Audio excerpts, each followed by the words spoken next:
ये कहानी है एक ऐसी ठंड की जो सिर्फ मौसम की नहीं थी।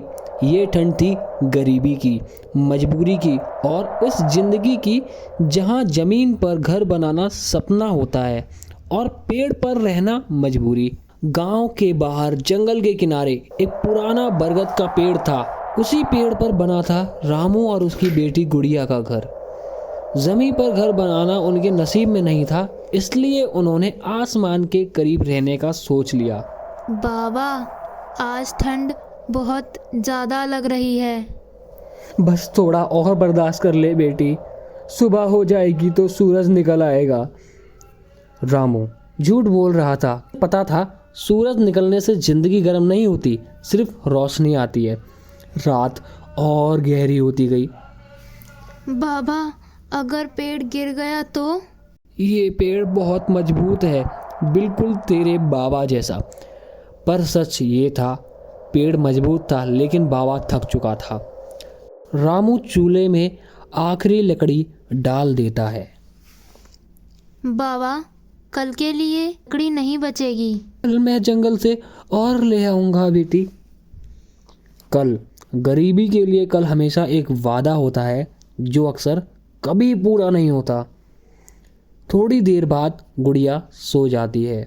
बेटी तो सो गई पर बाबा की आंखों की नींद नहीं थी। रामू ने अपनी फटी जैकेट उतारी और गुड़िया को पहनाकर सुला दिया। तभी रामू खुद से बात करने लगा। हे भगवान, मुझसे सब कुछ ले लो पर मेरी बेटी से ये ठंड मत छीनो। इस रात रामू पहली बार रोया। चुपके से बेटी तक नींद न टूटे। आधी रात का तूफान, बर्फ और तेज हवा, पेड़ जोर से हिलता। गुड़िया घबरा कर, बाबा। हाँ हाँ बेटी, मैं यही हूँ, तू डर मत, आराम से सो। उस पल रामू समझ गया था, अगर कुछ हुआ तो सबसे पहले उसे ही लड़ना होगा ठंड से। फिर कुछ देर बाद सुबह हो जाती है, सूरज निकलता है और गुड़िया अपने बाबा को आवाज लगाती है। बाबा, सुबह हो गई। बाबा, बाबा, बाबा। बेटी बार बार आवाज लगाती रही, बाबा बाबा, लेकिन कोई जवाब नहीं आया ऊपर से। बेटी खुशी में इतनी थी कि वो उछल रही थी, लेकिन रामू उठ नहीं रहा था। उसकी सांस ठंड की वजह से जम चुकी थी। उसने रात भर बेटी को गले लगाए रखा और खुद ठंड से लड़ता रहा। फिर थोड़ी देर बाद गांव वाले आते हैं। गांव का एक आदमी बोलता है, बेटी, तुम्हारे बाबा थोड़ा दूर चले गए हैं और अब कभी नहीं आएंगे। उसने बोले, बस सोचती रही कि बाबा वो इतने झूठे नहीं हैं, वो जरूर आएंगे।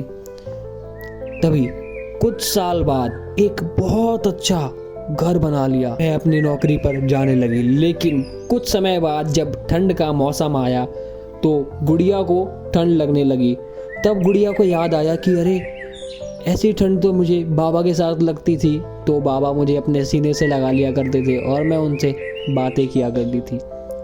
लेकिन अब वो टाइम नहीं है और बाबा मुझसे दूर जा चुके हैं। लेकिन बाबा, अगर आप मुझे सुन रहे हो तो मैं आपकी वो गुड़िया जिसे आपने सीने से लगाए रखा था, वो आज बड़ी हो चुकी है और आपकी मेहनत, आपका प्यार मुझे अभी तक और हमेशा याद रहेगा।